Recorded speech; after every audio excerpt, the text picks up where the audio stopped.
Hello guys, welcome back to foodie friends. ಇವತ್ತು ನಾನು ನನ್ನ ಆಂಟಿ ಮನೆಗೆ ಬಂದಿದ್ದೇನೆ, ಪಡುಬಿದ್ರಿಗೆ. ಅವರು ನಮಗೆ ಕಪ್ಪ ರೊಟ್ಟಿ ಹೇಗೆ ಮಾಡೋದು ಅಂತ ಹೇಳಿ ಕೊಡ್ತಾರೆ. ಅದಕ್ಕಿಂತ ಮೊದಲು ನಾವು ಸ್ವಲ್ಪ ಇಲ್ಲಿದ ನೇಚರ್ ಎಲ್ಲ ನೋಡುವ. ಫುಲ್ ಗ್ರೀನರಿ, ನಮ್ಮ ಸಿಟಿಯಾಗೆಲ್ಲ ಇಲ್ಲಿ ಖುಷಿ ಆಗ್ತದೆ. ಫುಲ್ ಗ್ರೀನ್ ಗ್ರೀನ್ ಪ್ಲಾಂಟ್ಸ್, ತುಂಬ ಗಿಡ ಮರಗಳು ಎಲ್ಲ ಉಂಟು. ಇಲ್ಲಿ ನನಗೆ ಈಗ ನನ್ನ ಆಂಟಿ ಮಕ್ಕಳಿದ್ದಾರೆ, ಹೆಣ್ಮಕ್ಳು ಮತ್ತೆ ಅವರ ನೇಬರ್ಸ್ ಅಲ್ಲಿ ಇದ್ದಾರೆ. ನನಗೆಲ್ಲ ಎಲ್ಲಿಯ ಕರ್ಕೊಂಡು ಹೋಗ್ತಿದ್ದಾರೆ ಅಂತ ಗ್ರೌಂಡ್ ಉಂಟಂತೆ, ಸೊ ಅಲ್ಲಿ ಹೋಗುವ ಅಂತ ಹೇಳಿದ್ದಾರೆ. ಸೊ ಇಲ್ಲಿ ಹೋಗುವಾಗ ನೋಡಿ ಫುಲ್ ಗಿಡ ಮತ್ತೆ ಮರಗಳು ತುಂಬ ಉಂಟು ಇಲ್ಲಿ. ಮತ್ತೆ ಕೆಳಗೆ ಇಲ್ಲಿ ನೋಡ್ಬೋದು ತುಂಬ ಎಲೆಗಳು ಉಂಟಲ್ಲ, ಡ್ರೈ ಎಲ್ಲ ಎಲ್ಲ ಫುಲ್ ಅಂದ್ರೆ ಫುಲ್ ಉಂಟು ಕೆಳಗೆ. ತುಂಬ ಬಿಸಿಲು ಕೂಡ ಉಂಟು.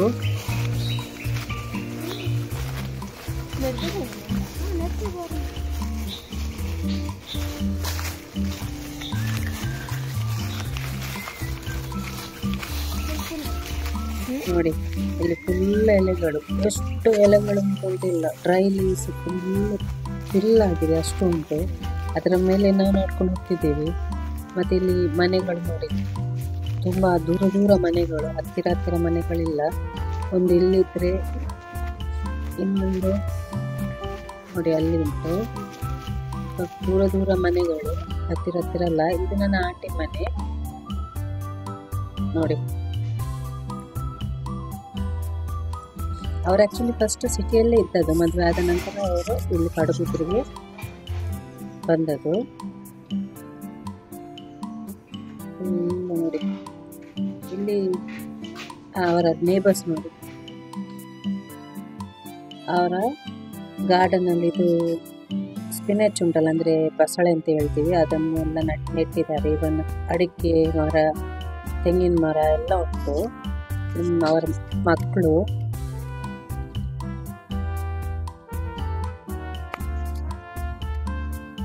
ನೀರು ಹಾಕ್ತಿದ್ದಾಳೆ. ಅದು ಅರಶಿನ ಗಿಡ ಅವ್ರನ್ನ ಇಟ್ಟಿದ್ದು. ನೋಡಿ ಇವರಿಗೆ ಆಡ್ಲಿಕ್ಕೆ ಹೇಳಿದ್ದು, ಅವ್ರು ನೀರಲ್ಲಿ ಆಡ್ತಾ ಇದ್ದಾರೆ ಈಗ. ನೋಡಿ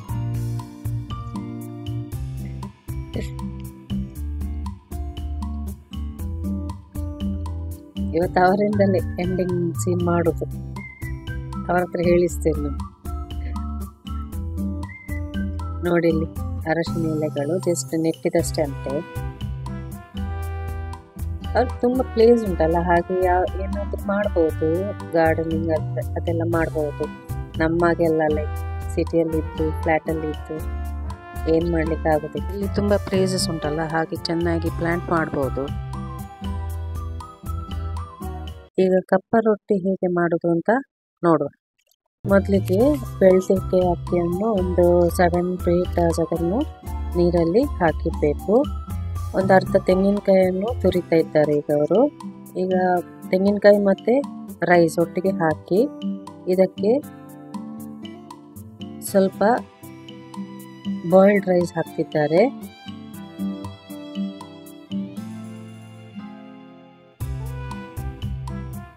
ನಂತರ ಸ್ವಲ್ಪ ಉಪ್ಪು, ಇದನ್ನೆಲ್ಲ ಹಾಕಿ ಸ್ವಲ್ಪ ನೀರು ಹಾಕಿ ಚೆನ್ನಾಗಿ ಗ್ರೈಂಡ್ ಮಾಡಿ ಇದನ್ನು ಸ್ಮೂತ್ ಆಗಬೇಕು, ಅಷ್ಟುವರೆಗೆ ಗ್ರೈಂಡ್ ಮಾಡಬೇಕು ಇದನ್ನು.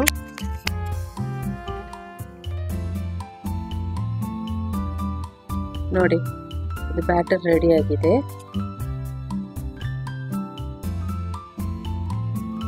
ಇದಕ್ಕೆ ಹೆಚ್ಚು ನೀರು ಹಾಕಬಾರ್ದು, ಸ್ವಲ್ಪವೇ ನೀರು ಹಾಕಿ ಗ್ರೈಂಡ್ ಮಾಡಬೇಕು. ಈಗ ಇದಕ್ಕೆ ಸ್ವಲ್ಪ ಕೋಕೋನಟ್ ಆಯಿಲ್ ಅನ್ನು ಹಾಕ್ತಿದ್ದಾರೆ, ಅಂದ್ರೆ ಅದು ಇಲ್ಲದಿದ್ದರೆ ಹೇಳುದಿಲ್ಲ ಅದಕ್ಕೆ. ಅವರು ಇವತ್ತು ಮಣ್ಣಿನ ಕಾವಲಿ ಇಟ್ಟು ಸೌದೆ ಒಲೆ ಮೇಲೆ ದೋಸೆ ಮಾಡ್ತಾರೆ. ನೋಡಿ ಅವರು ರೆಡಿ ಮಾಡ್ತಿದ್ದಾರೆ. ಅವರು ಹೇಳಿದ್ರಾದ್ರೆ ಈ ಮಣ್ಣಿನ ಪಾತ್ರೆ ಇವನ್ ಗ್ಯಾಸಲ್ಲಿ ಕೂಡ ನಾವು ಇಟ್ಟು ಮಾಡ್ಬೋದಂತೆ, ಏನಾಗುದಿಲ್ಲ ಅಂತೆ. ನೋಡಿ ಮಣ್ಣಿನ ಕಾವಲಿ. ಈಗ ಅವರು ದೋಸೆಯನ್ನು ಹುರಿತಾರೆ.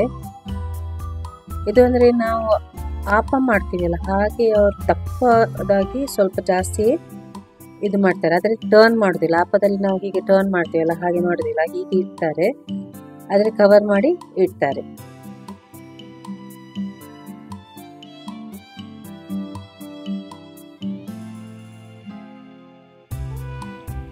ನೋಡಿ ನಮ್ಮ ಕಪ್ಪ ರೊಟ್ಟಿ ರೆಡಿ ಆಯಿತು. ಇದು ಮೇಲಿಂದ ತುಂಬ ಸಾಫ್ಟ್ ಇರ್ತದೆ, ಕೆಳಗೆ ಆದರೆ ಸ್ವಲ್ಪ ಹಾರ್ಡ್ ಇರ್ತದೆ. ಇದನ್ನು ಹೇಗೂ ತಿನ್ಬಹುದಂತೆ, ಅಂದರೆ ಚಟ್ನಿ ಜೊತೆ ಅಥವಾ ಮೀನು ಸಾರು ಜೊತೆ. ನೋಡಿ ಹೇಗೆ ಉಂಟು. ಇವತ್ತು ಸ್ವಲ್ಪ ಗ್ರೇವಿ ಥರ ಮಾಡಿ ಅದಕ್ಕೆ ಹಾಕ್ತಾರೆ, ನಾವು ಪುಂಡಿ ಎಲ್ಲ ಮಾಡ್ತೀವಲ್ಲ ಹಾಗೆ. ನೋಡಿ ಅದನ್ನು ಕಟ್ ಮಾಡ್ತಿದ್ದಾರೆ, ರಫ್ಲಿ ಕಟ್ ಮಾಡೋದು, ಹಾಗೇನು ಶೇಪ್ ಅಂತ ಇಲ್ಲ.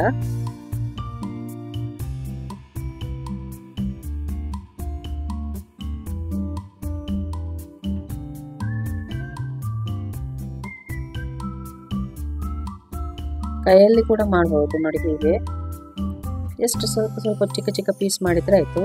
ಈಗ ಮಸಾಲೆ ಮಾಡಲಿಕ್ಕೆ 1 ಟೀ ಸ್ಪೂನ್ ಕೊತ್ತಂಬರಿ, ಒಂದು ಸ್ವಲ್ಪ ಚಿಟಿಕೆಯಷ್ಟು ಸಾಸಿವೆ, 1 ಚಿಟಿಕೆಯಷ್ಟು ಜೀರಿಗೆ, 1-2-3 ಬೆಳ್ಳುಳ್ಳಿ, ಚಿಕ್ಕ ಪೀಸ್ ಈರುಳ್ಳಿ ಮತ್ತು ಒಂದು 4 ರೆಡ್ ಚಿಲ್ಲೀಸ್.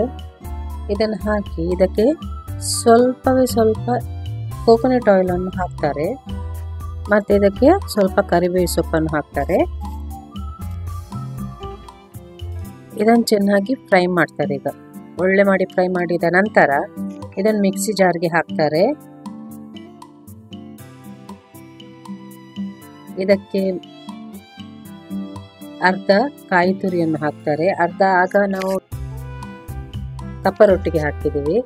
ಈಗ ಉಳಿದ ಅರ್ಧ ಈ ಗ್ರೇವಿ ಮಾಡಲಿಕ್ಕೆ ನಾವು ಹಾಕ್ತಿದ್ದೀವಿ.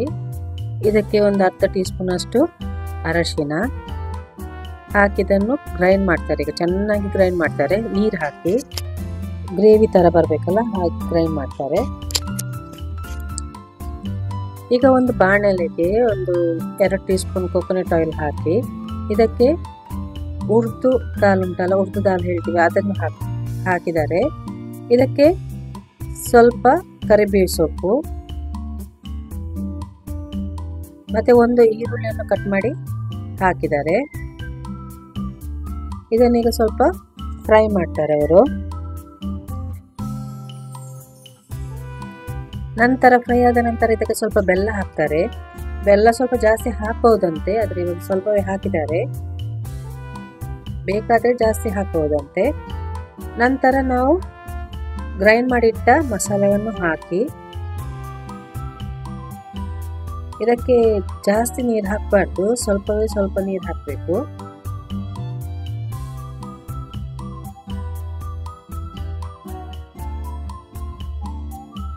ರುಚಿಗೆ ತಕ್ಕಷ್ಟು ಉಪ್ಪನ್ನು ಹಾಕಬೇಕು, ಸ್ವಲ್ಪ ನೀರನ್ನು ಸೇರಿಸಿ ಇದನ್ನು ಚೆನ್ನಾಗಿ ಕುದಿಸಬೇಕು.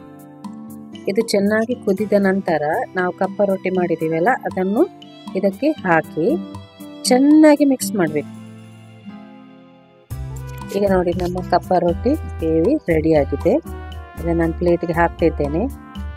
ಟೇಸ್ಟ್ ಮಾಡಬೇಕು ಈಗ ಹೇಗೆ ಉಂಟು ಅಂತ. ನಾನು ಫಸ್ಟ್ ಟೈಮ್ ತಿನ್ನೋದು, ನಾನು ಇಷ್ಟುವರೆಗೆ ಇದನ್ನು ತಿನ್ನಲಿಲ್ಲ, ನನಗೆ ಆ್ಯಕ್ಚುಲಿ ಇದರ ಹೆಸರೇ ಗೊತ್ತಿರಲಿಲ್ಲ. ಈಗ ನಮ್ಮ ಕಪ್ಪ ರೊಟ್ಟಿ ರೆಡಿ ಆಗಿದೆ, ನಾನು ಟೇಸ್ಟ್ ಮಾಡಿ ಹೇಳ್ತೇನೆ ಹೇಗೆ ಉಂಟು ಅಂತ. ಇದು ನನ್ನ ಆಂಟಿ ಮಾಡಿದ್ದು.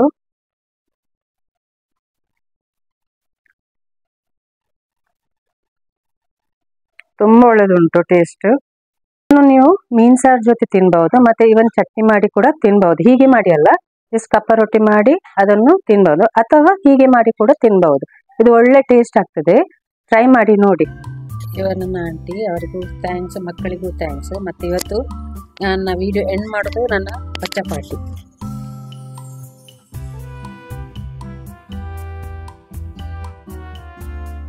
ಲೈಕ್ ಮಾಡಿ, ಶೇರ್ ಮಾಡಿ, ಸಬ್ಸ್ಕ್ರೈಬ್ ಮಾಡಿ, ಕಮೆಂಟ್ ಮಾಡಿ. Thank you.